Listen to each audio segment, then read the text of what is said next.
और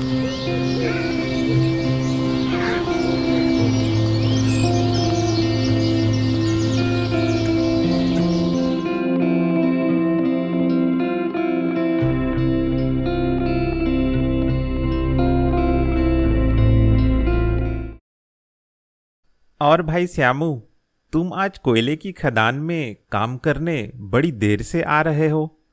तुम तो जबकि खदान में सबसे जल्दी आ जाते हो। घर पर सब ठीक तो है ना? कोई परेशानी तो नहीं? क्या बताऊं रोहन, कल से मेरी गाय बीमार हो गई है। कल से वो दूध नहीं दे रही है, ना ही कोई चारा खा रही है। बस उसी चीज की चिंता है। ऐसा कैसे? क्या तुमने अपनी गाय को घास फूस के अलावा कुछ और भी खिलाया था क्या? नहीं रोहन, मैं तो अपनी गाय को हरी घास वाला चारा ही खिलाता हूँ, जो मैं हर रोज ही खिलाता हूँ। पर पता नहीं इस बार मेरी गाय को क्या हो गया है। तुम चिंता मत करो। तुम पशुओं के डॉक्टर से इलाज करवाओ, सब ठीक हो जाएगा। मैंने कल तुरंत डॉक्टर से भी चेक करवाया। उन्होंने दवाई दी है और कहा है 2 से 3 दिनों में गाय की हालत ठीक हो जाएगी। हाँ, फिर तो ठीक बात है। इसमें परेशानी की क्या बात है? कुछ दिन इंतजार करो, सब ठीक हो जाएगा। चिंता की बात तो है रोहन, मेरे घर में कमाई के साधन बहुत कम हैं। इस कोयले के खदान में काम कर हमारी कमाई तो नहीं के बराबर ही होती है, क्योंकि इस कोयले के खदान का मालिक धनीराम, जो मुझे कर्ज के जाल में फंसाकर मुफ्त में काम कराता है, कभी कभार ही कुछ रुपए देता है। जो थोड़ी बहुत कमाई मेरी होती है गाय के दूध को बेचकर होती है। अब वो गाय भी कुछ दिनों से बीमार है और उसके इलाज और दवाई के ऊपर मेरे और रुपए खर्च हो गए। घर पर मैं ही अकेला हूँ जो कुछ कमा के लाता हूँ, क्योंकि 2 छोटे बच्चे हैं और बुजुर्ग माँ बाप हैं। और जो मेरी पत्नी है, अब तो उसकी भी तबीयत खराब रहती है, क्योंकि उसकी भी इस कोयले के खदान में काम कर करके उसकी सेहत भी बिगड़ गई है। अब इन सब के चलते रुपयों की चिंता तो होगी ही ना। हाँ श्यामू, ये तो बहुत बड़ी चिंता की बात है। इस गांव में रोजगार के कोई और साधन नहीं है। धनीराम जमींदार इस गांव का सरपंच भी है, पर वो कोई भी सरकारी सुविधाओं का लाभ हम तक ठीक से पहुंचाता ही नहीं है। वो चाहता ही नहीं है कि हमें किसी भी सरकारी सुविधाओं का लाभ मिले। वो चाहता है कि हम हमेशा गरीब रहें और उसकी गुलामी करते रहें जिंदगी भर। अब क्या कर सकते हैं रोहन, सिवाय इस कोयले के खदान में काम करने के अलावा? मेरा तो इस गांव में रहने का मन भी नहीं करता है। कमाई के साधन की कमी तो है ही, पर अब वो पुरानी सादगी वाली बात भी इस गांव में नहीं रही। जब से ये धनीराम इस गांव का सरपंच बना है, उसने तो सारे गांव वालों को अपने कर्ज के जाल में फंसा के रखा है, जिस वजह से गांव वाले भी हमेशा दुखी दुखी से डर के साए में जीते रहते हैं। हमेशा रुपए बचाने की बात करते रहते हैं। कोई एक दूसरे की मदद नहीं करता। कुछ लोग तो अब गांव में और आसपास के गांव में चोरी भी करने लगे हैं। अब रात में भी डर लगता है कि कहीं कोई हादसा हमारे साथ ना हो जाए। हाँ श्यामू भैया, आप सही कह रहे हैं। एक तो इस कोयले के खदान में काम करना तो खतरा ही है। अब इस गांव में भी रहना खतरे से खाली नहीं है। अब ये सब छोड़ो और चलो काम करते हैं। आज नहीं तो कल सब ठीक हो जाएगा।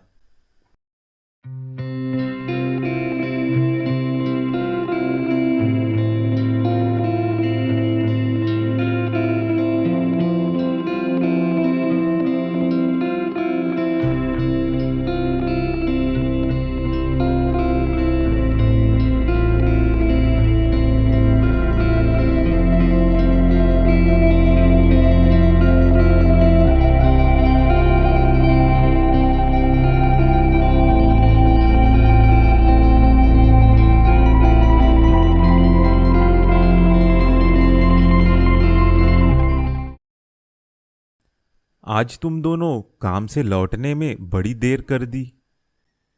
बस पिताजी, अब तो दिन ब दिन काम का बोझ बढ़ता जा रहा है। पगार तो बढ़ ही नहीं रहा है।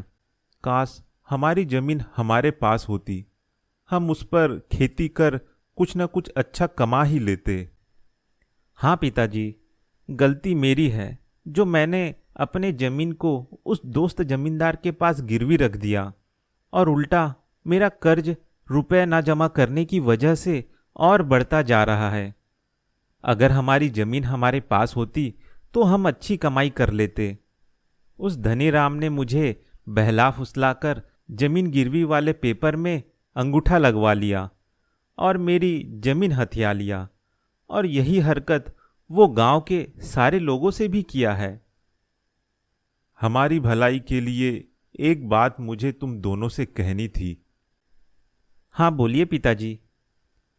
मैं कह रहा था कि तुम दोनों के दोनों एक साथ कोयले की खदान में मत काम करो, क्योंकि कोयले के खदान में जान जाने का खतरा है। वहां पहले भी कई लोगों की जान गई है। रोहन, तुम खदान में काम करो और रेखा, तुम जमींदार के खेतों में काम करो। इससे थोड़ा खतरा कम हो जाएगा। मैं ऐसा इसलिए कह रहा हूं क्योंकि अब सिर्फ तुम दोनों की ही जिंदगी का सवाल नहीं है, अब ये मेरा पोता और तुम्हारा बेटा तेजस की जिंदगी का सवाल भी है। भगवान ना चाहे अगर तुम दोनों को एक साथ कुछ हो गया तो इस बच्चे का क्या होगा? पिताजी, आप बात तो सही कह रहे हैं, पर मैं भी मजबूर हूं। जमींदार के खेत में काम करने से बहुत कम कमाई होती है, वहीं कोयले के खदान में थोड़ी पगार ज्यादा मिलती है। अगर हमें अपने जमीन को जल्दी उस जमींदार के हाथों से जल्दी छुड़वाना है तो मुझे और रेखा, हम दोनों को एक साथ उस कोयले के खदान में काम करना होगा। अगर मैं अकेला खदान में काम करूं और रेखा खेतों में काम करे तो आमदनी हमारी कम होगी, तो उससे हम अपनी जमीन को वापस नहीं ले पाएंगे और जिंदगी भर कर्ज के बोझ में दबे रहेंगे। लेकिन आपकी बात भी सही है, हमें अपने बेटे तेजस के बारे में भी सोचना है। पिताजी सही कह रहे हैं। कहीं रुपए कमाने के चक्कर में हम दोनों अपनी जान से हाथ ना धो बैठे। अगर हमें कुछ हो गया तो हमारे बेटे का क्या होगा? भले हमें हमारी ज़मीन ना मिले तो ना मिले, लेकिन हमें हमारे बेटे के परवरिश के लिए कुछ ना कुछ तो सोचना ही होगा। अच्छा ठीक है, 1-2 दिन सोचते हैं, फिर कुछ सही फैसला लेते हैं। अभी जल्दबाजी में कुछ भी फैसला लेना सही नहीं होगा।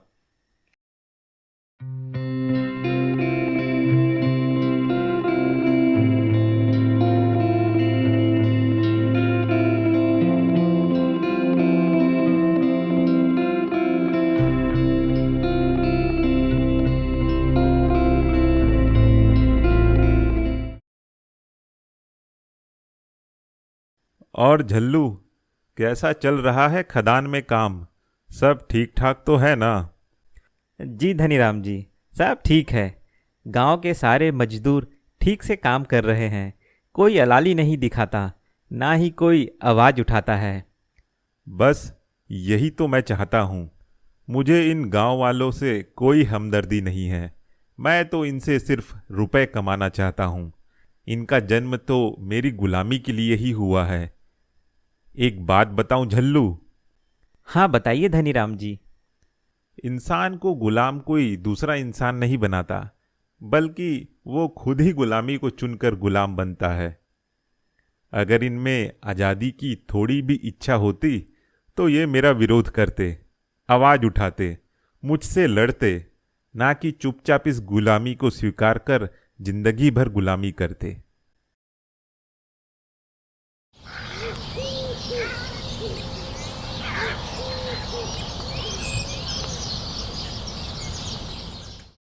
यार यहाँ रहकर हम कुछ ज़्यादा नहीं कमा पाएंगे।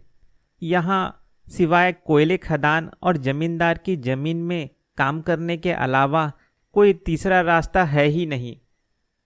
और कर भी क्या सकते हैं? क्यों नहीं कर सकते?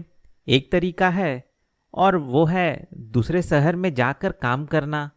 वहाँ हमें कुछ ना कुछ ढंग का काम मिल ही जाएगा। यहाँ तो ढंग की पगार भी नहीं है और ऊपर से उस खदान में जान का भी खतरा है। हाँ, ये बात तो सही कह रहे हो, लेकिन रुपए कमाने के लिए हमें अपने परिवार को छोड़कर अकेले शहर जाना होगा। हाँ, अब कर भी क्या सकते हैं। परिवार को पालना है तो ये सब तो करना ही पड़ेगा। अगर हम शहर जाएंगे और वहाँ रुपए कमाएंगे तो हमें ज़्यादा कमाई भी होगी और हम अपने ज़मीन को भी जल्दी छुड़वा पाएंगे उस जमींदार के चंगुल से। फिर उस ज़मीन में खुद खेती कर खूब रुपए कमाएंगे। और वैसे भी कौन सा ज़िंदगी भर शहर में रहकर कमाना है। ज़रूरत लायक रुपए आ जाएंगे तो हम खुद ही जल्दी आ जाएंगे शहर से। हाँ, ये बात तो तुम सही कह रहे हो। मैं आज ही जाके अपनी पत्नी से बात करता हूँ।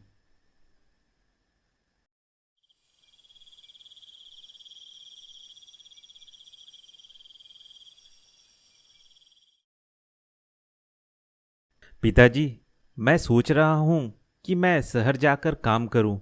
वहाँ मुझे ज़्यादा कमाई होगी और जैसे ही मैं पर्याप्त रुपए कमा लूँगा तो फिर मैं गांव वापस आके हमारी ज़मीन छुड़वा लूँगा और हम सब मिल के अपने खेतों में खुद ही अनाज, फल और सब्जियां उगाएंगे और खूब रुपए कमाएंगे। तो तुम शहर अकेले ही काम करने जाओगे? हाँ पिताजी। मैं आपको अकेले शहर नहीं जाने दूंगी। मैं भी आपके साथ शहर जाऊंगी। मैं भी आपके साथ वहां काम करूंगी। नहीं रेखा, तुम यहीं रहकर पिताजी और बच्चों का ख्याल रखो। अगर मैं तुम्हें साथ ले गया तो मुझे अपने बेटे तेजस को भी साथ ले जाना पड़ेगा और तुम दोनों के रहने खाने का इंतजाम करना पड़ेगा। अभी तो मुझे खुद के रहने और क्या काम करना है उसी का ही पता नहीं, और फिर तुम दोनों का बोझ, इन सब से तो मैं खुद ही परेशान हो जाऊंगा। फिर काम कहाँ से खोज पाऊंगा? एक बार मुझे शहर जाके काम खोजने दो। जब काम और रहने खाने की जगह पक्की हो जाएगी तो फिर मैं तुम्हें शहर बुला लूंगा। ठीक है जी, मैं आप पर बोझ नहीं बनना चाहती। आपको जैसा सही लगे आप वैसा करिए। अभी हम दोनों कुछ दिन और खदान में काम करते हैं, उसके बाद में मैं शहर चले जाऊंगा और तुम उस खदान में ना काम कर जमींदार के खेतों में काम करना, क्योंकि मैं तुम्हें अकेले मेरे बगैर खदान में काम करने नहीं दूंगा, क्योंकि वहां बहुत खतरा है।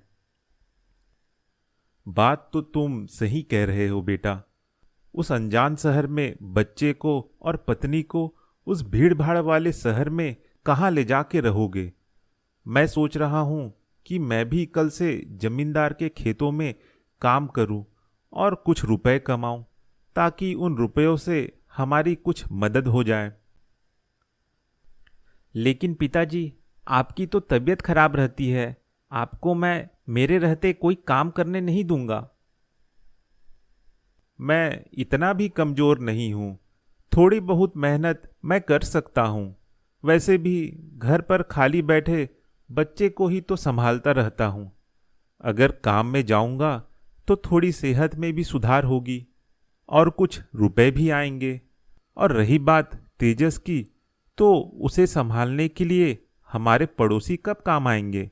मैं जब भी काम पर जाऊंगा तेजस को उनके पास छोड़ दूंगा। ठीक है पिताजी, आपका कहना भी सही है। अगर सब मिलकर कमाएंगे तो जल्दी रुपए इकट्ठा होंगे। मैं सोच रहा हूँ कि मैं और रेखा 2 दिन और खदान में काम कर लेते हैं, फिर तीसरे दिन मैं शहर निकल जाऊंगा।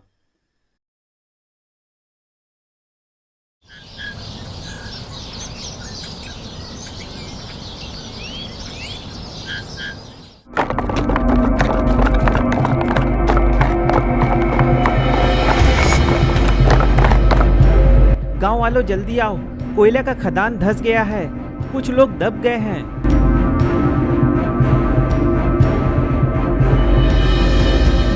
सोमनाथ जी जल्दी चलिए, आपके बेटे और बहू कोयला खदान धंसने की वजह से खदान में दब गए हैं। ये कब हुआ? कुछ ही देर पहले। उनका कुछ पता चला? नहीं, अभी सारे गांव वाले लगे हुए हैं, उन्हें खोजा जा रहा है। हे भगवान, जिस चीज का हमें डर था वही हुआ। हे भगवान, मेरे बच्चों की रक्षा करना। जल्दी चलिए सोमनाथ जी। हाँ हाँ चलो।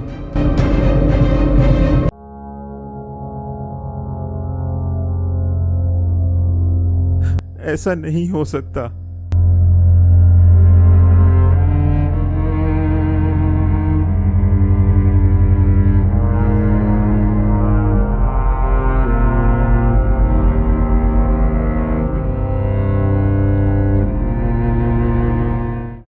मेरे बेटे बहू इस खदान के काम को छोड़ने ही वाले थे।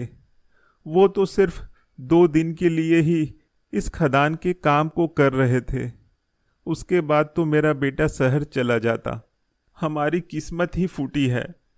इतने सालों में मेरे बेटे बहू खदान में काम कर रहे थे तो उनके साथ कभी कोई हादसा नहीं हुआ, लेकिन अपनी जिंदगी सुधारने के लिए इस खदान में आखिरी बार काम कर शहर जाने के लिए तैयार क्या हुए, उनकी तो जान ही ले ली इस खदान ने। काश मेरे बेटे बहू तुरंत ही इस खदान के काम को छोड़ देते तो उनकी जान बच जाती। पता नहीं वो और 2 दिन के लिए उस मनहूस खदान में काम करने के लिए क्यों गए। कभी तो ऐसा लगता है कि ऊपर वाला गरीब का भला ही नहीं चाहता। वो चाहता ही नहीं कि हम खुश हो, हमारी तरक्की हो। अब मैं अकेले क्या करूं? ऊपर से इस नन्ही सी जान की जिम्मेदारी भी मेरे ऊपर है। हे ऊपर वाले, इस छोटे बच्चे का क्या कसूर जो तुमने इसके माता पिता का साया इसके ऊपर से हटा दिया। मुझे तो कुछ भी समझ नहीं आ रहा कि मैं क्या करूं। हिम्मत मत हार सोमनाथ। अपने लिए नहीं तो इस बच्चे के लिए तुझे हिम्मत जुटानी ही होगी। तू ऐसी ही हिम्मत नहीं हार सकता। क्या हुआ जो तेरे बेटे बहू नहीं रहे? कम से कम तेरा पोता तो है जो तुझे जीवन जीने की उम्मीद दे रहा है। अपने लिए नहीं तो इस छोटे बच्चे के लिए जी। हाँ, मैं अपने पोते के लिए जीऊँगा। मैं अकेले ही काम कर अपने पोते की देखभाल करूँगा। क्या हुआ अगर मैं बूढ़ा हो गया हूँ तो? मेरे शरीर में इतनी ताकत अभी भी बाकी है जिसे मैं अपने पोते की देखभाल अच्छे से कर सकता हूँ। मैं करूँगा कोयले के खदान में काम अपने पोते तेजस के लिए। मैं अकेले ही उसे बड़ा करूँगा।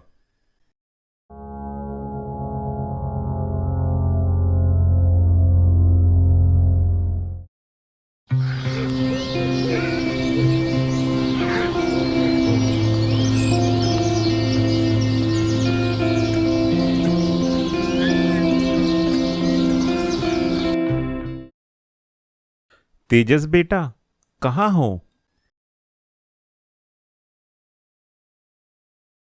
हाँ दादाजी, कुछ काम था? जाओ तेजस, खाना खा लो। मैंने खाना बना के रख दिया है। जी दादाजी। मैं काम के लिए निकल रहा हूँ। तुम दिन भर बाहर खेलते मत रहना, और जब भी बाहर जाओ घर का दरवाजा अच्छे से लगा के ही जाना।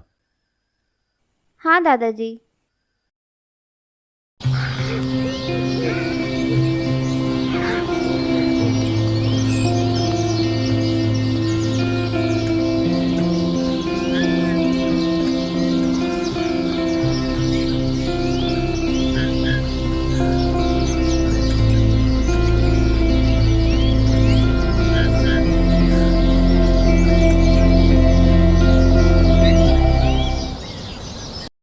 सोमनाथ जी, आप आज जल्दी ही काम से वापस आ गए। ऐसे में तो आज आपकी रोजी आधी बनी होगी। हाँ बिरजू, आज की कमाई आधी ही हुई। कोई परेशानी आ पड़ी है क्या? परेशानी तो 10 साल पहले ही आ गई थी मेरे जीवन में, जब मेरे बेटे और बहू इस दुनिया से चले गए। ऊपर से इस खदान में कम रुपयों में जान जोखिम में डाल के काम करना कोई परेशानी से कम है क्या? अब जो नई परेशानी मेरे जीवन में आ रही है वो है इस शरीर के कमज़ोर होने की। अब मैं पहले की तरह पूरे दिन काम नहीं कर सकता। आजकल जल्दी थक जाता हूँ, इसलिए मैं आधे दिन ही काम कर पाता हूँ। सोमनाथ जी, आप इस काम को छोड़ दीजिए। ये काम आपके लिए सही नहीं है। कोयले के खदान में, अंधेरे में, प्रदूषण में काम करना, वो भी कम उजाले और बिना साफ हवा के काम करने की वजह से आपका शरीर कमज़ोर होता जा रहा है। आप खुले साफ हवा में अपने उम्र लायक कोई दूसरा काम खोजिए। यहाँ अगर आप कुछ और महीने काम करेंगे तो आपकी जान को खतरा है। इस गांव में, इस खदान में काम करने के अलावा कोई और काम भी तो नहीं है। आप अपना नहीं तो अपने पोते तेजस के बारे में सोचिए। कहीं अगर आपको कुछ हो गया तो उसकी देखभाल कौन करेगा? मैं तो कहता हूँ ये गांव छोड़कर शहर चले जाएं। वहाँ आपके लायक कम मेहनत वाला कोई ना कोई काम मिल ही जाएगा। इससे आपकी सेहत भी अच्छी रहेगी और आप रुपए भी कमाते रहेंगे और तेजस की देखभाल भी होती रहेगी। अब तो तेजस 11 साल का हो गया है। 5-6 सालों में वो अपने आप को और आपको भी संभालने लायक हो जाएगा। मेरी बात मानिए, शहर चले जाइए। यहाँ इस गांव में आपके लिए कुछ अच्छा नहीं है। तुम सही कह रहे हो। अगर मुझे कुछ हो गया तो मेरे पोते का क्या होगा? वैसे भी इस गांव में मुझे कुछ भी नहीं दिया सिवाय दुख के। ऊपर से इस दुष्ट जमींदार ने भी हमारा जीवन बर्बाद करके रख दिया है। जितने पगार ये हमें देता है, उससे बड़े मुश्किल से हमारा घर चल पाता है। रुपयों की कमी की वजह से मैं अपने पोते को भी स्कूल नहीं भेजता हूँ। क्या पता शहर जाकर मेरी किस्मत चमक जाए, कोई कम मेहनत वाला अच्छा पगार वाला काम मिल जाए। अगर ऐसा हो जाए तो मैं अपने पोते को अच्छे स्कूल भी भेज सकूंगा और अच्छी परवरिश भी करूंगा। मैं कल ही शहर निकल जाता हूँ।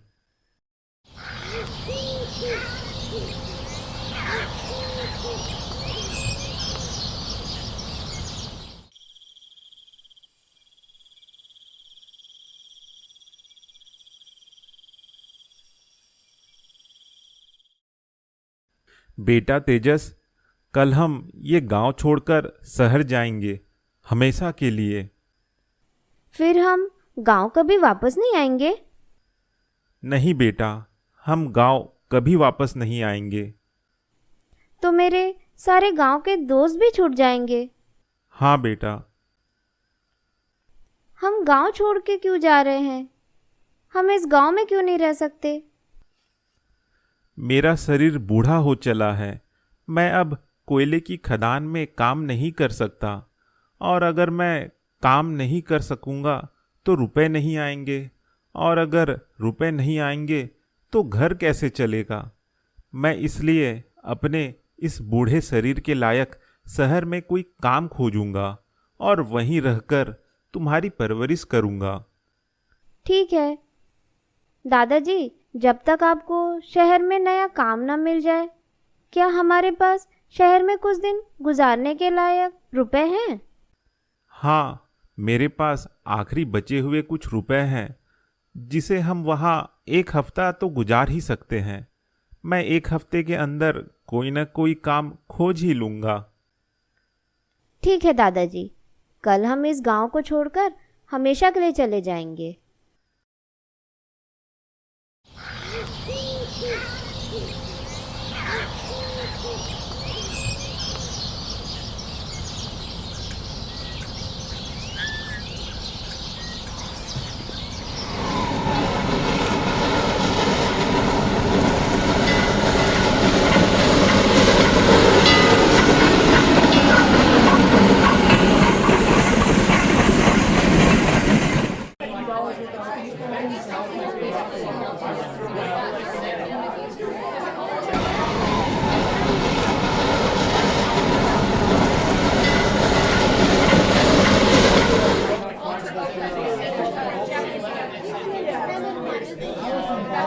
दादाजी, यहाँ तो बहुत भीड़ है।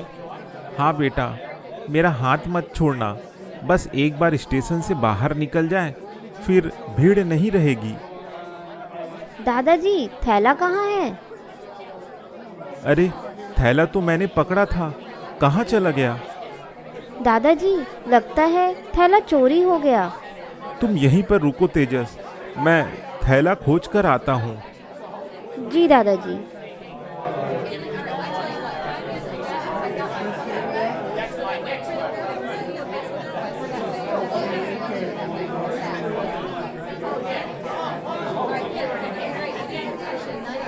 क्या हुआ दादाजी, थैला मिला? नहीं बेटा, थैला चोरी हो गया। ट्रेन से उतरते वक्त मेरे हाथ में ही था थैला। उस भीड़ में ही किसी ने हमारा थैला चोरी कर लिया। अब क्या करेंगे दादाजी? मुझे भी समझ नहीं आ रहा है क्या करूं, क्योंकि हमारे सारे रुपए उसी थैले में ही थे। अब तो मेरे पास 1 रुपए भी नहीं है, और इस शहर में हमारा कोई पहचान का भी नहीं है, ना ही मैं यहाँ किसी को जानता हूँ। मुझे डर लग रहा है दादाजी।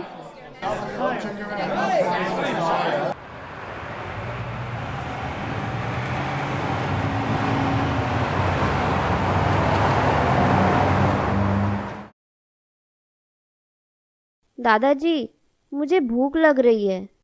तुम यहीं रुको, मैं तुम्हारे लिए कुछ खाने को लाता हूँ। मैं कहाँ से खाना लेके आऊँ? मेरे पास तो 1 रुपए भी नहीं है। ऐसा करता हूँ, किसी दुकान वाले से खाना मांगता हूँ, कोई ना कोई तो मदद कर ही देगा।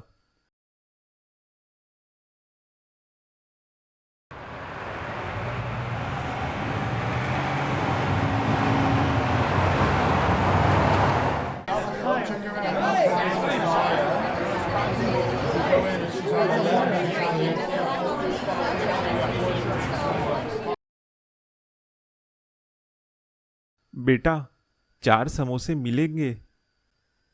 हाँ अंकल जी, क्यों नहीं। पर बेटा, मेरे पास तुम्हें देने के लिए कोई रुपए नहीं है। मैं तुम्हें रुपए बाद में दूंगा तो चलेगा? अरे तुम भिखारी लोग भी किसी भी समय परेशान करने के लिए आ जाते हो। मुझे लगा कि तुम ग्राहक हो। चलो जाओ, आगे निकलो, यहाँ कोई भीख नहीं मिलेगा तुम्हें। बेटा, मैं भीख नहीं मांग रहा हूँ, मैं तो उधारी मांग रहा हूँ। ये तुम लोगों ने क्या नया तरीका सीख लिया है भीख मांगने का? उधारी के नाम पर भीख मांग रहे हो। चलो जाओ यहाँ से, कहीं और जाके भीख मांगो।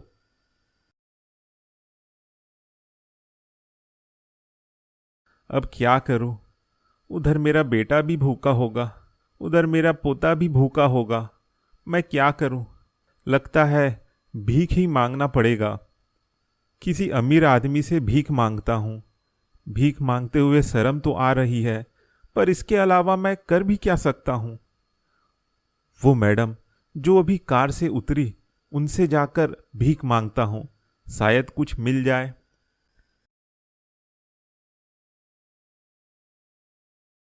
भगवान के नाम पे कुछ दे दो बेटी, बहुत भूखा हूं। अरे बाबा, क्या हुआ?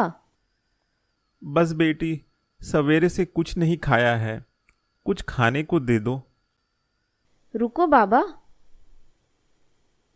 ये लो बाबा, जाओ पेट भर के कुछ खा लो। भगवान तुम्हारे बच्चों का भला करे बेटी। अरे बाबा, मेरी तो शादी ही नहीं हुई है, और इस शहर में मैं अकेली ही रहती हूँ। अब तक तुम्हारी शादी नहीं हुई बेटी? तुम्हें देख के तो लगता है कि तुम्हारी उम्र बहुत हो चुकी है। शादी नहीं हुई है बाबा, बल्कि मैं ही खुद शादी नहीं करना चाहती थी। मैं अकेले ही खुश हूँ, आज़ाद हूँ, मुझे किसी की कोई चिंता नहीं। मैं खुद कमाती भी हूँ। तो ये कार तुमने खरीदा? हाँ बाबा, ये कार मैंने अपनी कमाई से खरीदा है। ये कार कितने का है? 25 लाख का। इतना महंगा कार? फिर तो तुम बहुत महंगे घर में भी रहती होगी। हाँ, मेरे घर की कीमत 3 करोड़ रुपए है। हे भगवान, इतने रुपए? तो तुम्हारी महीने की आमदनी कितनी हो जाती है? 4 लाख रुपए महीना। बेटा, तुम तो बहुत कमाती हो। और बेटा, तुम्हारे माता पिता तुम्हारे साथ रहते हैं? वो दूसरे शहर में रहते हैं। वो भी मस्त से अपना बुढ़ापा जी रहे हैं। उन्हें भी किसी चीज की कोई चिंता नहीं। जब तुम इतना कमाती हो तो फिर शादी क्यों नहीं कर लेती? तुम तो अपना घर आराम से चला लोगी। अरे बाबा, हर एक के जीवन जीने की कला अलग अलग होती है। कोई ज़रूरी नहीं कि इस दुनिया में आए हैं तो नौकरी करना या शादी करना या फिर बच्चे लाना ज़रूरी हो। मेरे ऐसे कई सारे दोस्त हैं और इस शहर में भी ऐसे कई सारे लोग हैं जो अलग ही अलग तरीके से जी रहे हैं। जैसे कोई अपने माँ बाप की कमाई को आराम से खर्च कर रहे हैं, तो फिर उसे नौकरी करने की क्या ज़रूरत। वही कोई नौकरी कर रहे हैं तो शादी नहीं कर रहे हैं, कौन परिवार और बच्चों की परेशानी उठाए। तो कोई शादी कर लिए हैं तो बच्चे नहीं ला रहे हैं, ये सोचकर कि आबादी ऐसे भी बहुत है और बच्चे लाके क्यों इस दुनिया का और अपना बोझ बढ़ाए। तो ये जो सारी जीवन शैली है सब अपने अपने हिसाब से जी रहे हैं। और मेरा मानना है कि किसी पे कोई पाबंदी नहीं होनी चाहिए कि किसी को कैसे जीवन जीना है। अब जैसी तुम्हारी मर्जी बेटा। आप कहाँ चले गए थे दादाजी? मैं बहुत देर से आपका इंतज़ार कर रहा था। मुझे बड़ी जोरों की भूख लगी है। बस बेटा, मैं तुम्हारे लिए खाने का इंतजाम करने गया था। ये लो बेटा, ये खाना खा लो।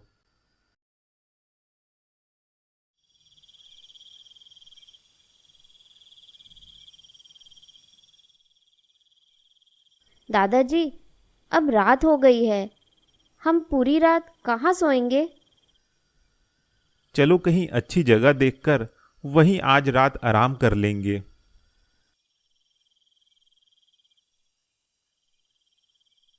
तेजस, आज हम यहीं सो जाते हैं।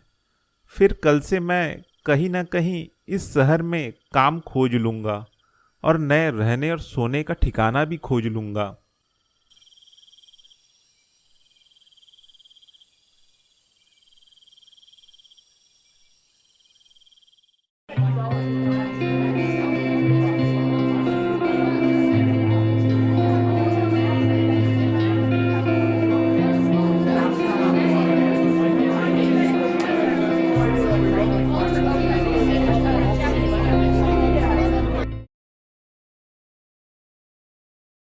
हाँ बाबा, बोलिए, क्या चाहिए आपको? बेटा, मुझे काम चाहिए था। मेरे लायक कोई काम मिलेगा यहाँ? अरे बाबा, आप इतने उम्र दराज आदमी हो। आपको इस उम्र में काम खोजने के बजाय घर पर आराम करना चाहिए। आपको काम देकर क्या मैं पापी बनना चाहूँगा? बेटा, तुम इन सब चीज की चिंता मत करो। भले मेरी उम्र ज्यादा है, लेकिन मेरे शरीर में अभी भी बहुत ताकत है। मैं कुछ भी काम कर सकता हूँ। नहीं बाबा, मेरे पास आपके लायक कोई काम नहीं है। अगर होता भी तो मैं क्या, यहाँ कोई दुकान वाला आपको अपनी दुकान में काम पर रखेगा ही नहीं। बेटा, मेरी परेशानी को समझो। मैं बहुत दूर के गांव से आया हूँ इस शहर में नौकरी की तलाश में। मेरे साथ में ये मेरा पोता भी आया है। मुझे अपना और अपने पोते का पेट पालने के लिए कोई ना कोई काम तो करना ही होगा। अरे बाबा, आप भी अब आप तो अपना दुखड़ा लेके बैठ गए। देखिए बाबा जी, इस उम्र में आपको काम मिलना बहुत मुश्किल है। आपको यहाँ कोई काम नहीं मिलेगा। अगर आपको मेरी बात गलत लग रही है तो आप खुद भी कुछ दुकानों में जाकर पता कर सकते हैं। और रही बात आपके काम करने की, तो मैं आपकी इसमें कोई मदद नहीं कर सकता। ठीक है बेटा।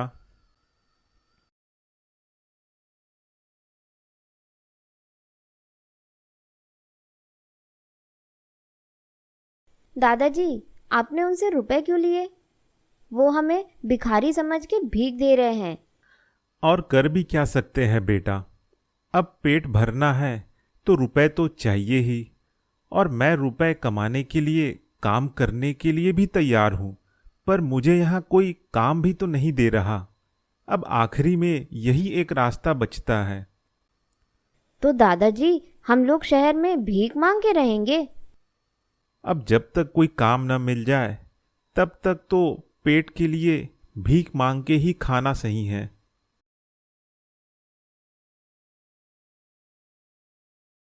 बाबा, ये आप दोनों के लिए कुछ कपड़े और खाना लाए हैं। धन्यवाद बेटी, तुम्हारा भला हो। बाबा, ये बच्चा किसका है? बड़ा ही प्यारा और सुंदर बच्चा है। बेटी, यह मेरा पोता है, इसका नाम तेजस है। तो आपके बेटे बहू कहाँ हैं? वो आप लोगों को इस तरह भीख मांगने क्यों भेज दिए हैं? मेरे बेटे और बहू दोनों इस दुनिया में नहीं रहे। वो दोनों कोयले की खदान में दबकर मर गए। अब इस बच्चे का मेरे अलावा कोई नहीं है और हम इस शहर से नहीं हैं। हम बड़ी दूर के गांव से आए हैं। हमारे गांव में कोई काम नहीं है। मैं काम की तलाश में शहर आया था, पर मेरी उम्र को देखकर मुझे यहाँ कोई काम नहीं दे रहा है। ये तो बड़ा ही बुरा हुआ बाबा। आप दोनों खाने की चिंता मत करना। मैं आप दोनों को हर रोज खाना दूंगी।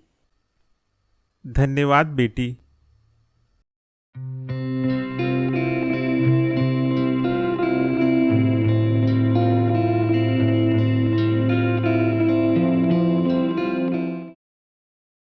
भगवान भी कैसा अन्याय करता है। हमारे पास इतनी धन संपत्ति होने के बावजूद हम अकेले हैं। हमारी कोई संतान नहीं है, और जिनके पास इतनी प्यारी औलाद है उनके पास ना तो 2 वक्त का खाना है और ना ही सर छुपाने का कोई छत है। ऊपर से इतने प्यारे बच्चे की किस्मत भी इतनी खराब है कि इसके माँ बाप भी इस दुनिया में नहीं है। काश ये बच्चा हमारे घर होता, हमारे घर की रौनक बढ़ जाती, हमारे घर पर भी चहल पहल बना रहता। हाँ, अब इसमें हम क्या कर सकते हैं?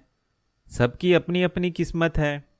लेकिन हम चाहें तो अपने और उस बच्चे की किस्मत बदल सकते हैं। वो कैसे? क्यों ना उस बच्चे को हम गोद ले ले। इससे हमारा भी भला होगा और उस बच्चे का भी। मगर उसके दादा अपने पोते को हमें देंगे? क्यों नहीं देंगे? वैसे भी तो अपने पोते को भिखारी ही तो बना रहे हैं, और भिखारी बन के किस बच्चे का भला होता है? अगर हम उसके दादा को उस बच्चे के बदले मुंह मांगी कीमत देंगे तो उसके दादा मान जाएंगे।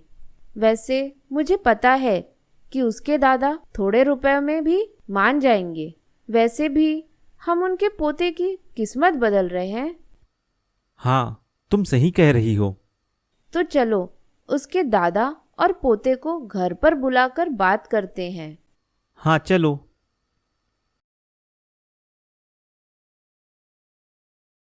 तेजस बेटा, तुम ऐसा करो, तुम थोड़ी देर बाहर जाकर खेलो। हम तुम्हारे दादा से कुछ बात करना चाहते हैं। हाँ बेटा, बाहर जाकर खेलो।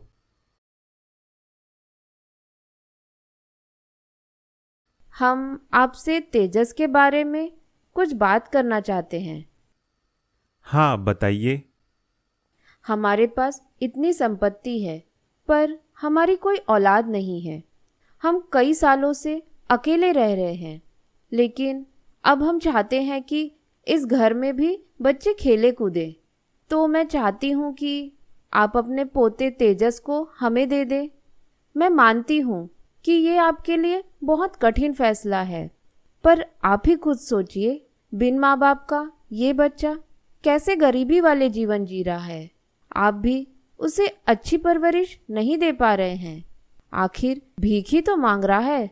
भीख मांगने वाला बच्चा बड़ा होकर आखिर क्या बनेगा? भिखारी ही तो बनेगा।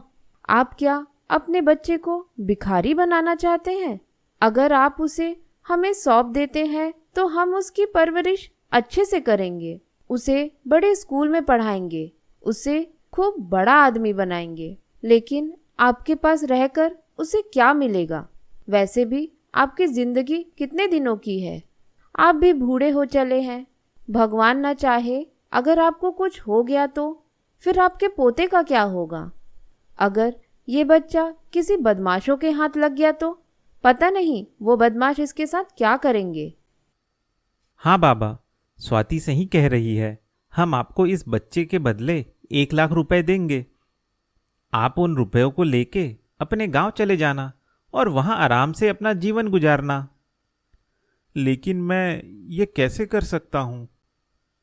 आपको अभी फैसला लेने की जरूरत नहीं है। आप रात भर आराम से सोचिए और फिर कल सवेरे हमें अपना फैसला बता देना।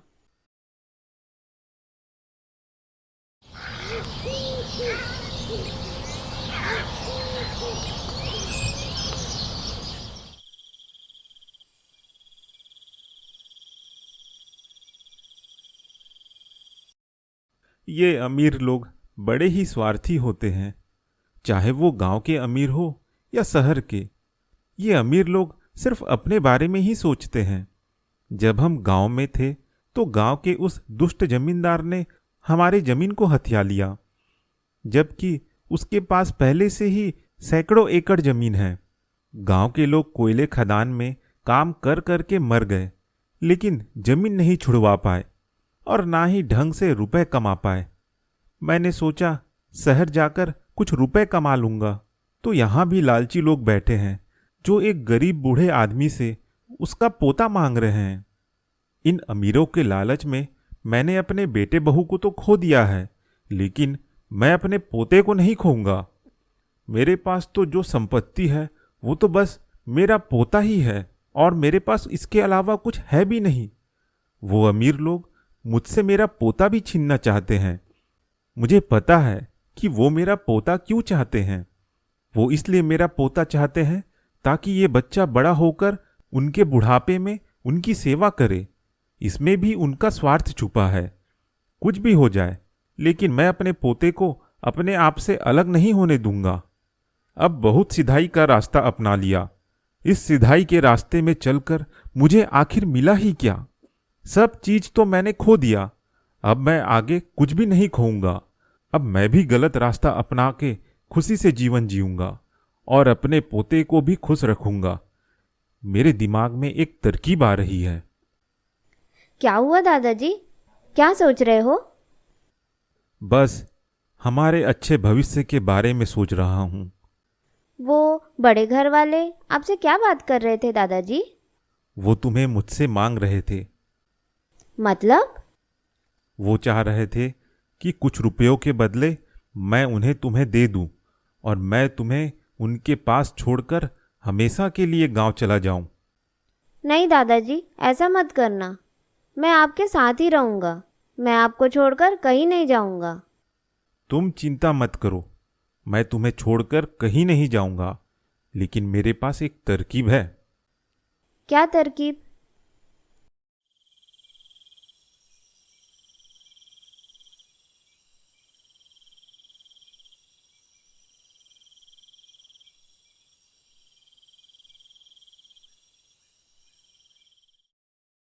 दादाजी, ये तो गलत काम है।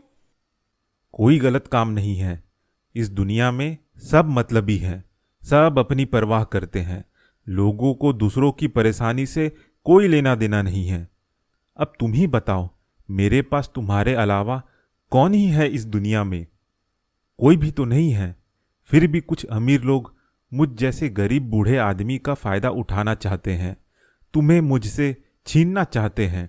क्या तुम मुझसे अलग होना चाहते हो? नहीं दादाजी। क्या तुम चाहते हो कि हम इस शहर में अच्छा जीवन जिए? हाँ दादाजी। तो मैंने जैसा कहा है वैसा करो।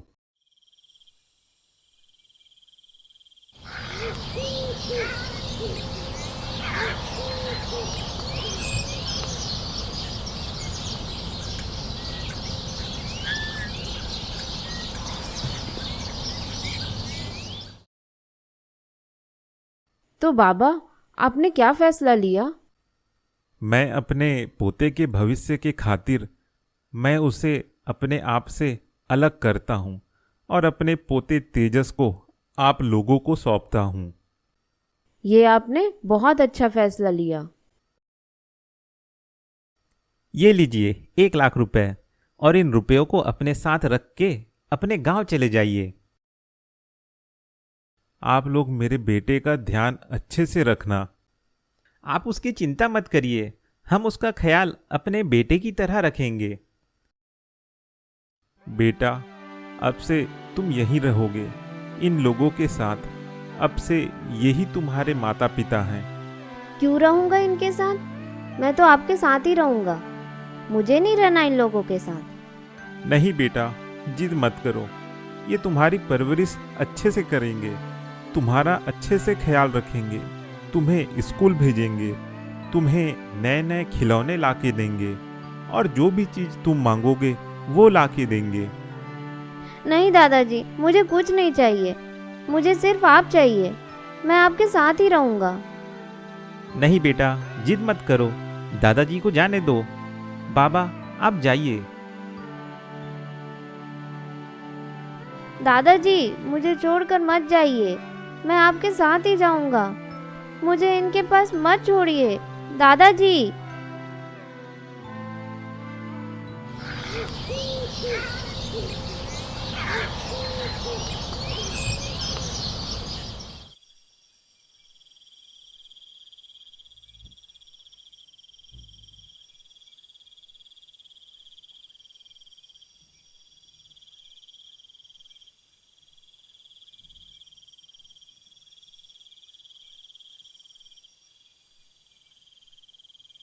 ठीक तो हो बेटा? हाँ दादाजी। चलो जल्दी चलते हैं यहाँ से।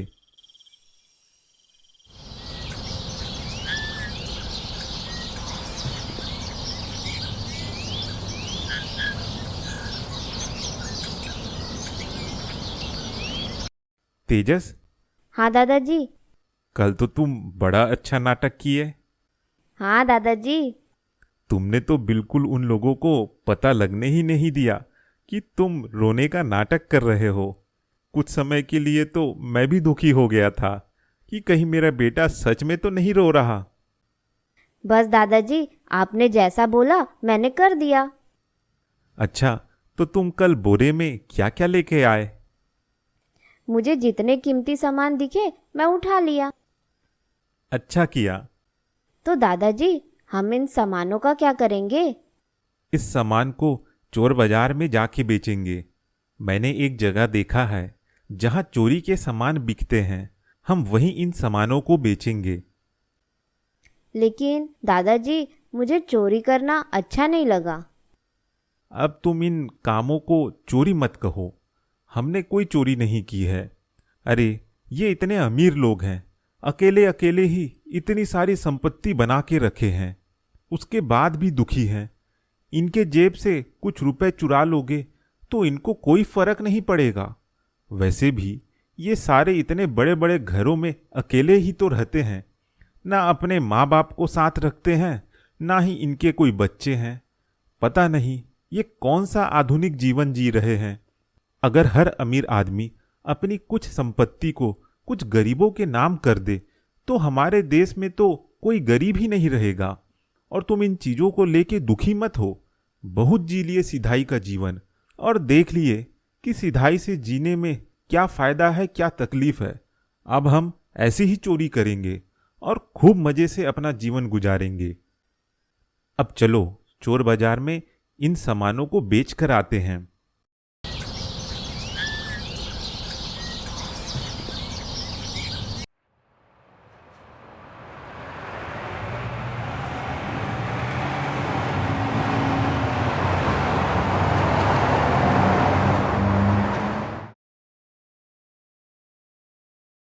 हाँ बाबा, बोलिए। हम इस बोरे में रखे सामान को बेचना चाहते हैं। हाँ, बोरा मुझे दीजिए, मैं सामान चेक करके उनकी पूरी कीमत आपको बताता हूँ।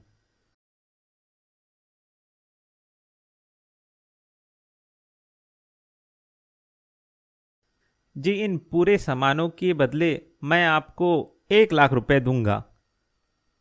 कुछ और कीमत बढ़ा के दीजिए। हमने काफ़ी सारे कीमती सामान आपको दिए हैं और हमें आगे भी ऐसी ही कई सारी चीज़ें आपको ला के देंगे। नहीं तो मैं यहाँ और भी दूसरे दुकान में अपने सामान बेच सकता हूँ। अच्छा ठीक है बाबा, मैं आपको 1,10,000 रुपये देता हूँ। चलो ठीक है। सामान तो आपने काफ़ी अच्छा लाया है। अगली बार भी अगर आप इसी तरह का सामान बेचना हो तो मेरे पास ही बेचना। मैं आपको बाकी दुकानों से अच्छे ही दाम दूंगा। हाँ ठीक है।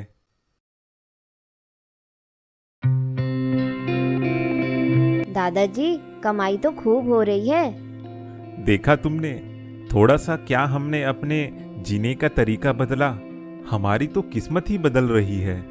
चलो बेटा, आज तुमको जो खाने का मन हो वो खाएंगे, जो खरीदने का मन हो वो खरीदेंगे और खूब मजे मस्ती करेंगे और घूमेंगे। चलो दादाजी।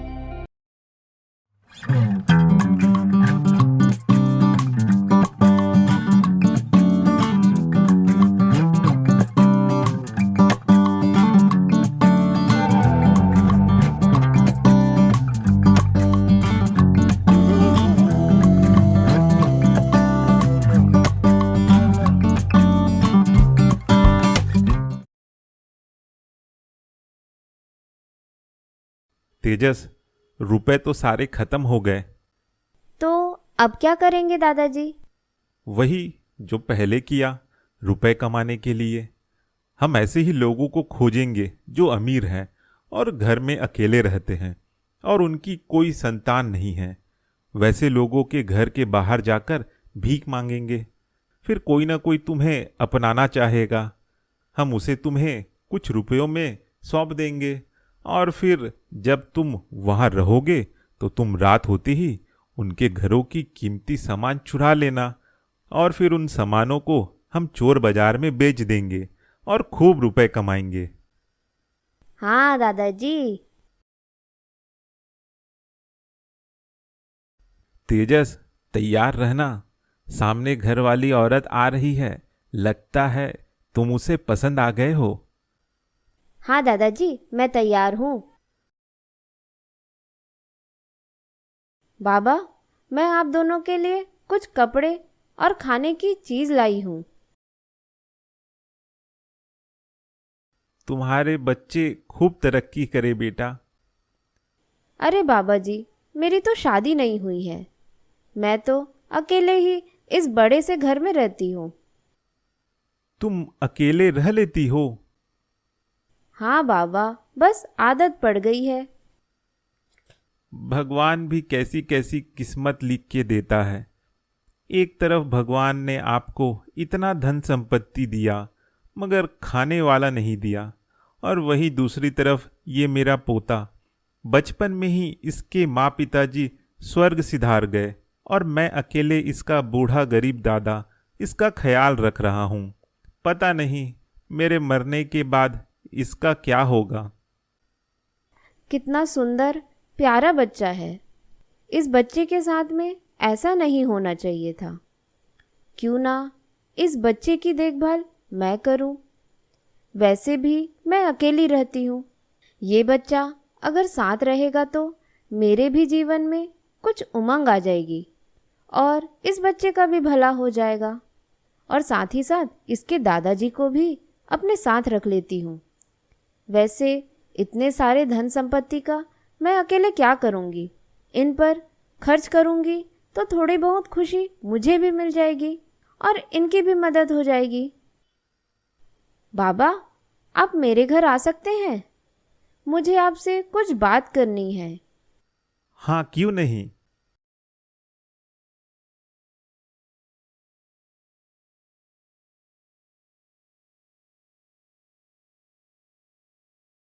बाबा, मुझे आपको देखकर मेरे स्वर्गवासी पिता की याद आ गई। वो अगर जिंदा रहते तो आपके उम्र के ही होते। मैंने आपको यहाँ इसलिए बुलाया कि मैं आप दोनों की मदद करना चाहती हूँ। हम दोनों की मदद? कैसी मदद करना चाहती हो बेटी? मैं आप दोनों को अपने साथ अपने घर पर रखना चाहती हूँ। अरे, ये तो मुझे भी अपने साथ रखना चाहती है। अरे बेटी, तुम इतनी तकलीफ क्यों उठा रही हो? नहीं बाबा, इसमें तकलीफ की कोई बात नहीं। मैं तो आप लोगों की मदद कर रही हूँ ताकि मुझे भी खुशी मिले। अब अगर तुम मदद करना ही चाहती हो तो तुम मेरे पोते को अपने साथ रख लो और मुझे कुछ रुपए दे दो ताकि मैं अपने गांव में चैन से रह सकूं। क्या है ना कि मुझे शहर की आदत नहीं है। अब मैं आपको अपने साथ रहने के लिए जिद तो नहीं कर सकती, क्योंकि आपको जहाँ सुकून मिले आप रह सकते हो। तो ठीक है, मैं आपको 2 लाख रुपए दे देती हूँ, जिसे लेकर आप गांव चले जाएं और वहाँ चैन से रहें और अपने पोते को मेरे पास छोड़ दें ताकि मैं उसकी अच्छे से परवरिश करूँ। आप यहीं पे रुकिए, मैं आपको रुपए ला कर देती हूँ।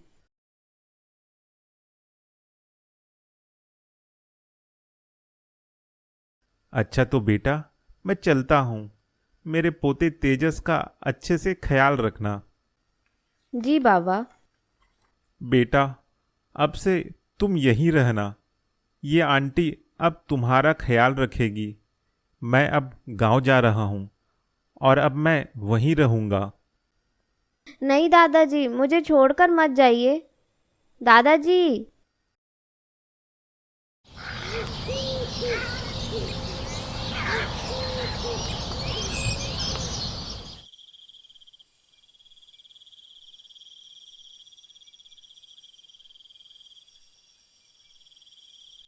तेजस, तुम ठीक तो हो? हाँ, मैं ठीक हूँ दादाजी। जो काम करने गए थे वो हुआ? हाँ दादाजी, कुछ ज़्यादा ही अच्छा हुआ इस बार। चलो अब चलते हैं यहाँ से।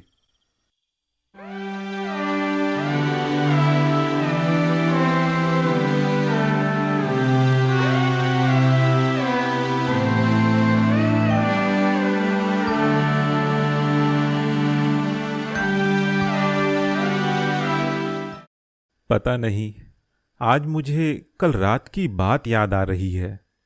वह औरत रो रही थी। उसे रोता देखकर पता नहीं मुझे क्यों अच्छा नहीं लगा। शायद वह अच्छी औरत थी। उसका दिल मुझे नहीं दुखाना था। शायद इसलिए मैं दुखी हूं।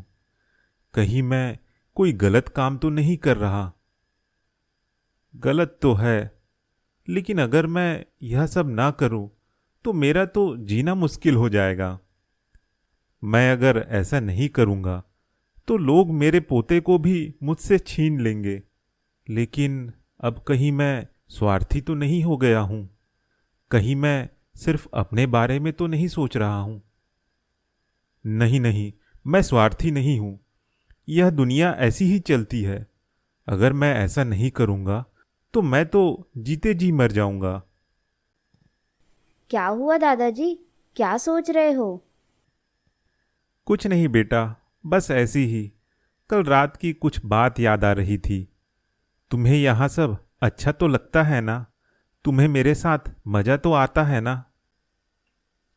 हाँ दादाजी, इसमें तो बड़ा मज़ा आता है। बिना मेहनत किए बहुत कमाई हो जाती है और खूब पार्टी भी करते हैं हम। आप यह सब क्यों पूछ रहे हो? बस ऐसे ही बेटा। चलो दादाजी, जल्दी चलते हैं और कल जो हमने सामान चुराए थे उसको चोर बाजार में बेच कर आते हैं। इस बार तो हमें खूब रुपए मिलेंगे, क्योंकि इस बार मैंने खूब सारे सामान चुराए हैं। ठीक है, चलो बेटा।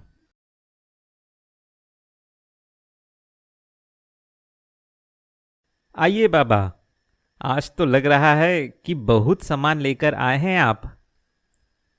हाँ, इस बार तो पहले से भी ज्यादा सामान हम लेकर आए हैं। इस बार तो तुमसे ज्यादा रुपए लेंगे। हाँ हाँ, ले लेना। पहले एक बार सामान तो चेक कर लूं।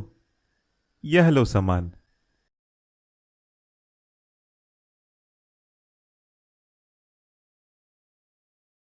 बाबा, इस बार तो बहुत अच्छे अच्छे सामान आपने लाए हैं और ज़्यादा सामान भी लाए हैं। इस बार आपकी जो कीमत बनती है वह है लगभग 2.5 लाख रुपए। 2.5 लाख रुपए? यह तो बढ़िया है। यह लीजिए आपके 2.5 लाख रुपए।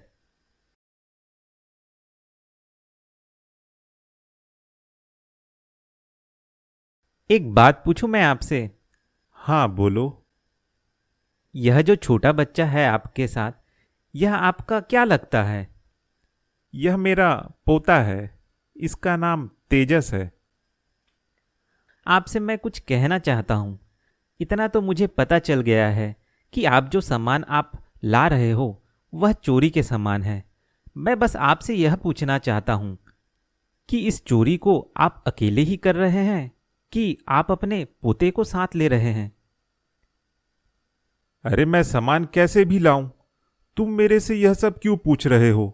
तुम अपना सामान खरीदने से मतलब रखो।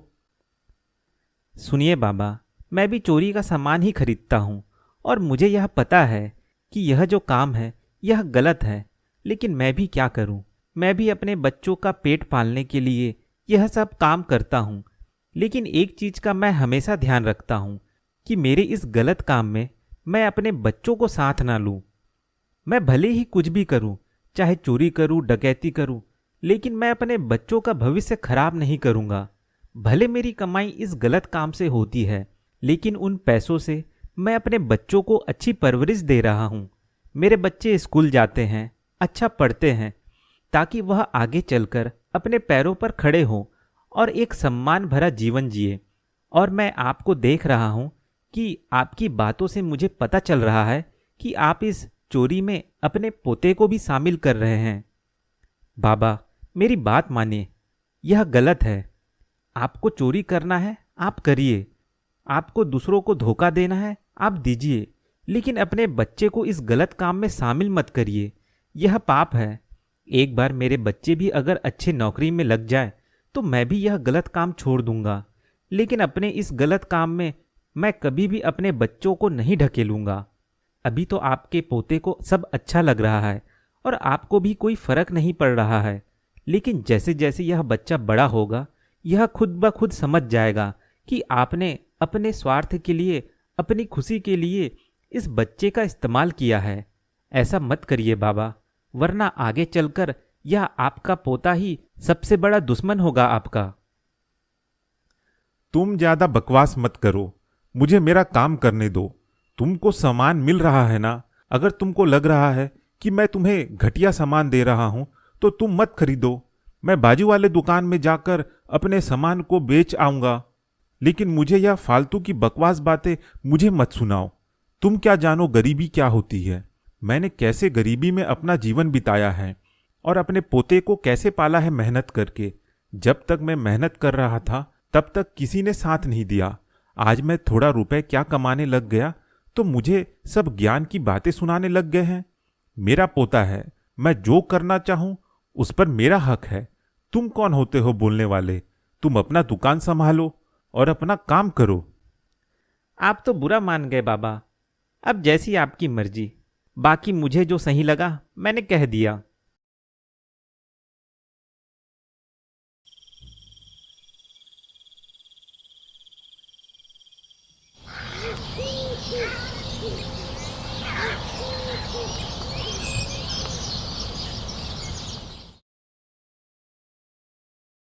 बाबा, यह बच्चा कौन है? यह बच्चा आपका क्या लगता है? यह मेरा पोता है, इसका नाम तेजस है। तो बाबा जी, आप अपने साथ में अपने पोते को इस भीख मांगने के काम में लगा दिए। अब क्या करे बेटा, इस बच्चे के माँ बाप इस दुनिया में नहीं हैं और मैं ही अकेला हूँ जो इसकी देखभाल कर रहा हूँ। और मेरी तो उम्र हो चली है और इस उम्र में मुझे कोई काम भी नहीं देगा, तो सिवाय मेरे पास भीख मांगने के और कोई रास्ता नहीं है। इसलिए मैं अपने साथ इसको भी भीख मांगने के लिए बैठा देता हूँ। अरे, यह तो बहुत बुरा हुआ इस बच्चे के साथ और आपके साथ भी। बाबा जी, आपसे कुछ बात करना चाहती हूँ। मैं आप लोगों को कुछ दिनों से यहाँ पर देख रही हूँ और यह जो आपका पोता है यह मुझे बहुत ही प्यारा लगता है। मैं और मेरे पति सोच रहे थे कि हम इस बच्चे को गोद ले लें। क्या आप हमें इस बच्चे को सौंप देंगे? आप हमसे जितने रुपए लेना चाहे हम आपको दे देंगे। क्या है कि हमारी भी कोई संतान नहीं है। आपके पोते को गोद ले लेंगे तो हमारा घर भी चहल पहल से भरा रहेगा। क्या आप अपने पोते को हमें देंगे? अगर आपको इसे रखना है तो ठीक है, मैं इसके लिए कुछ रुपए नहीं लूँगा। आप इसे अपने साथ ही रख लीजिए। वैसे भी मेरे साथ रहकर यह तो भीख ही मांगेगा। आप लोगों के साथ रहेगा तो आप इसकी अच्छी परवरिश करोगे, इसे पढ़ाओगे लिखाओगे और बड़ा आदमी बनाओगे। मुझे मंजूर है। तेजस बेटा, अब से तुम इन दोनों आंटी अंकल के पास ही रहना। नहीं दादाजी, मैं आपके साथ ही रहूँगा। नहीं बेटा, मेरे साथ मत रहो, तुम इन्हीं के साथ रहो। इन्हीं के साथ रहकर ही तुम्हारा भला होगा। ठीक है दादाजी। चलो बेटा, मेरे साथ मेरे घर चलो।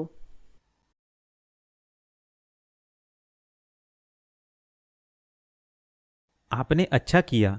इतने अच्छे बालक का जीवन इस भीख मांगने के काम में उसका जीवन खराब हो जाता। आपने जो भी फैसला लिया सही फैसला लिया है। इस फैसले से यही पता चलता है कि आप अपने पोते से प्यार करते हैं। अगर आपको अपने पोते से प्यार नहीं होता तो आप उसे अपने से अलग नहीं होने देते और अपने साथ भीख मांगने में ही लगाए रखते।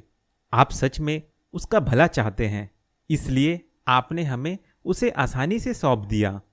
वैसे आपने तो हमसे कुछ भी रुपए नहीं लिए, फिर भी मैं इंसानियत की खातिर आपको 2 लाख रुपए देता हूँ। इसे आप रख लीजिए और आप अपने गांव चले जाइए। वहाँ आराम से अपना जीवन बिताइए। यहाँ इस भीड़ भाड़ वाले शहर में रहकर भीख मांग के आपका कभी कोई भला नहीं होगा। गांव जाइए, वहाँ सुकून से रहिए, साफ हवा में सांस लीजिए, अच्छा खाना खाइए और चैन से रहिए। इतने पैसे तो आपको मिल ही गए हैं कि आपका बुढ़ापा आराम से कट जाएगा। गांव में वैसे भी कोई ज़्यादा खर्चा तो होता ही नहीं है।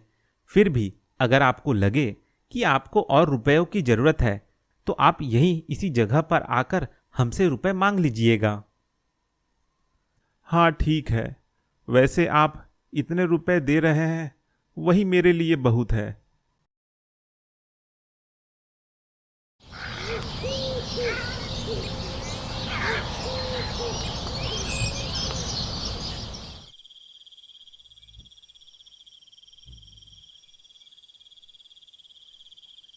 मुझे लग रहा है कि मैं अपने पोते के साथ गलत कर रहा हूँ। मैं स्वार्थी हो गया हूँ। मैं सिर्फ अपनी खुशी के बारे में ही सोच रहा हूँ और अपने इस स्वार्थ के चक्कर में अपने बच्चे को चोर बना दिया। उसे चोरी करना सिखा रहा था, जबकि मैं गांव से शहर उसके अच्छे परवरिश, उसके अच्छे देखभाल के लिए उसे यहाँ लेकर आया था और मैं उसे पता नहीं यहाँ क्या क्या काम करवा रहा हूँ। झूठ बोलना सीख रहा है, चोरी करना सीख रहा है, लफूटों की तरह इधर उधर घूमता रहता है। इससे उस बच्चे का भविष्य क्या बनेगा? मैं ऐसा करता हूँ कि मैं अपने बच्चे को इन लोगों के पास ही छोड़कर चले जाता हूँ। वैसे भी जो रुपए उस आदमी ने दिए हैं मेरे लिए वह बहुत है, और थोड़े कम पड़ भी जाएंगे तो मैं थोड़ी बहुत मेहनत समय बिताने के लिए गांव में कुछ ना कुछ काम करता ही रहूँगा। लेकिन अपने पोते को बिना बताए कैसे जाऊं? वो तो खूब रोएगा। लेकिन अगर बता दिया तो वह तो मुझे जाने ही नहीं देगा और उल्टा उस आदमी और औरत को सब बता देगा। मैं ऐसा करता हूँ, मैं तेजस को बिना बताए गांव चले जाता हूँ। मेरे साथ रहकर उसका कुछ भला नहीं होगा। चल सोमनाथ, यहाँ से चल। अब तुझे अकेला ही अपना आगे का जीवन चलाना है। यह समझ ले कि वह तेरे पोते के साथ में आखिरी पल था। अगर अपने पोते की भलाई चाहता है तो उसे छोड़ दे, मत ले जा अपने साथ। उसे रहने दे यहाँ। यहाँ रहेगा तो अच्छी पढ़ाई करेगा, बड़ा होकर बड़ा आदमी बनेगा। मेरे साथ रहकर सिर्फ चोरी करके उसका जीवन नहीं चलने वाला। कब तक वह छोटा बच्चा रहेगा और कब तक उसे दूसरे लोग पसंद करके अपने पास रखते रहेंगे? एक ना एक दिन तो बड़ा होगा, और जब फिर बाद में बड़ा होगा तो फिर उसे अपने पास फिर कौन रखेगा। अभी तो वह चोरी करके पैसा कमा रहा है, पता नहीं आगे चलकर किसी को मार के पैसा कमाना चालू कर दे। नहीं नहीं सोमनाथ, अपने पोते का भविष्य अच्छा चाहता है तो उसे आज ही छोड़कर चले जा। हाँ, मैं आज ही जाऊंगा, मैं नहीं मिलूंगा अपने पोते से, लेकिन फिर भी रात में एक बार झाड़ियों में छुपकर अपने पोते को देख लूं और चुपचाप फिर चला जाऊंगा उससे बिना मिले।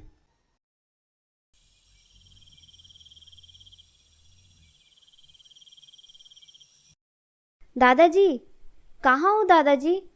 दादाजी। अरे तेजस बेटा, तुम बाहर में क्या कर रहे हो? चलो अंदर चलो।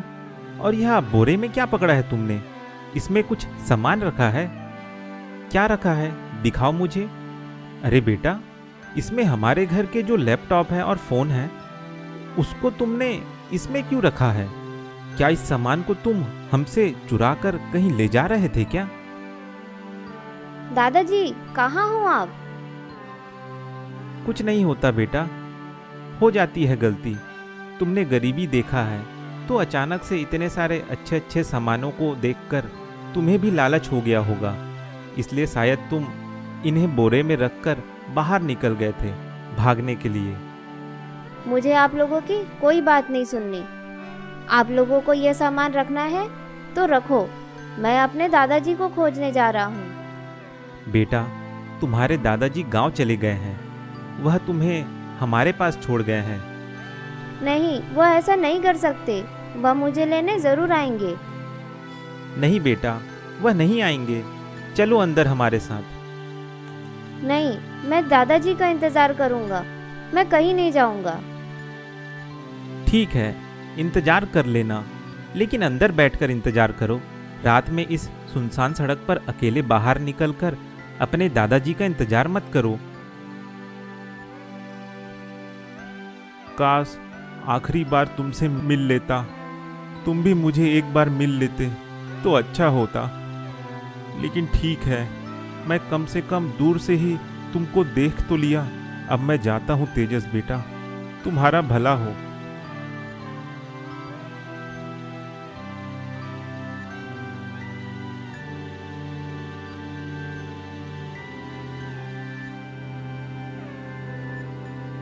क्या करे जी, तेजस तो कुछ खा ही नहीं रहा है, लगातार 3 दिन से रो ही रहा है, और ऊपर से इसकी तबीयत भी खराब हो गई है। क्या करे, कुछ बताइए ना। उसे अपने दादा की याद आ रही है। तो आप उसके दादा को यहीं ले आइए ना, थोड़ा मिला दीजिए। उसके दादाजी उससे मिल लेंगे तो शायद वह अच्छा महसूस करे। हाँ, तुम सही कह रही हो, लेकिन मुझे उसके दादाजी का पता नहीं पता है। तेजस को पता होगा कि वह कौन से गांव में रहता था। हाँ, उसी से पूछते हैं। तेजस बेटा, तुम्हें अपने दादाजी की याद आ रही है? हाँ, मुझे दादाजी के पास जाना है। अगर मैं तुम्हें तुम्हारे दादा से मिला लूं तो तुम खाना खाओगे ना, और फिर हमारे साथ रहोगे ना? हाँ, मुझे बस एक बार दादाजी से मिला दीजिए, फिर आप जो बोलेंगे मैं करूँगा। अच्छा, तो ठीक है, मैं तुम्हारे दादाजी को यहीं लेकर आता हूँ। लेकिन मुझे तुम्हारे दादाजी किस गांव में रहते हैं वह नहीं पता है। तुम्हें पता है कि तुम्हारे दादाजी कौन से गांव में रहते हैं? हाँ, सोनपुर गांव में। ठीक है, तो मैं फिर तुम्हारे दादाजी को सोनपुर गांव से लेकर आता हूँ।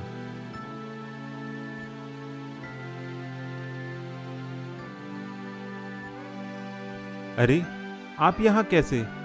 आपको इस जगह का पता किसने दिया?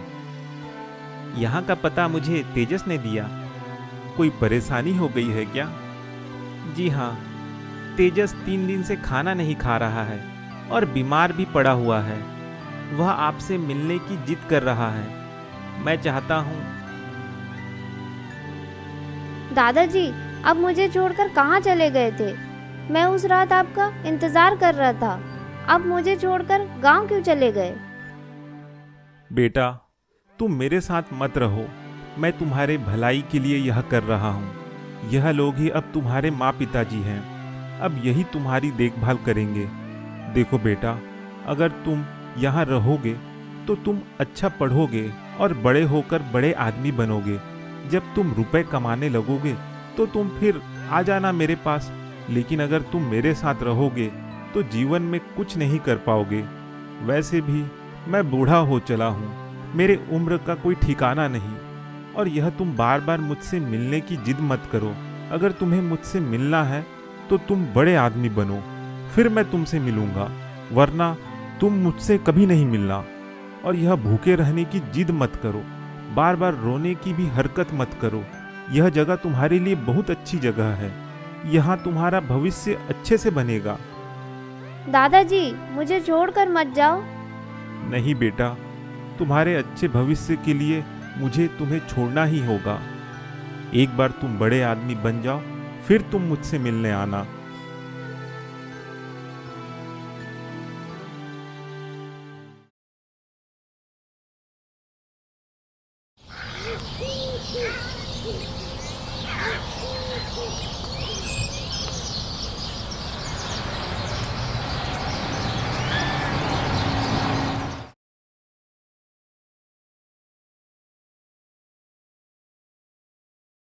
कैसे हो दादाजी?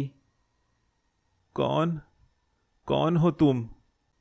दादाजी, आपने मुझे नहीं पहचाना? मैं तेजस हूँ। तेजस? मेरा पोता तेजस? तुम इतने बड़े हो गए? हाँ दादाजी, आपने कहा था ना कि जब तक मैं कोई बड़ा आदमी ना बन जाऊं तब तक मैं आपसे ना मिलूं। आज मैं बहुत बड़ा आदमी बन गया हूँ दादाजी। आखिरकार मेरी तपस्या सफल हुई। मैंने तुम्हें अच्छे लोगों के पास ही छोड़ा। देखो, आज तुम कितने बड़े आदमी बन गए। मेरे साथ रहते तो पता नहीं तुम्हारा क्या होता। दादाजी, अब से मैं आपके साथ ही रहूंगा, यहीं इसी गांव में।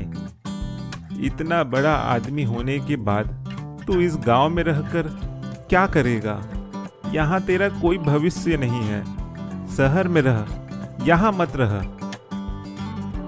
दादाजी, मैं यहीं रहकर ही अपना बिजनेस करूंगा।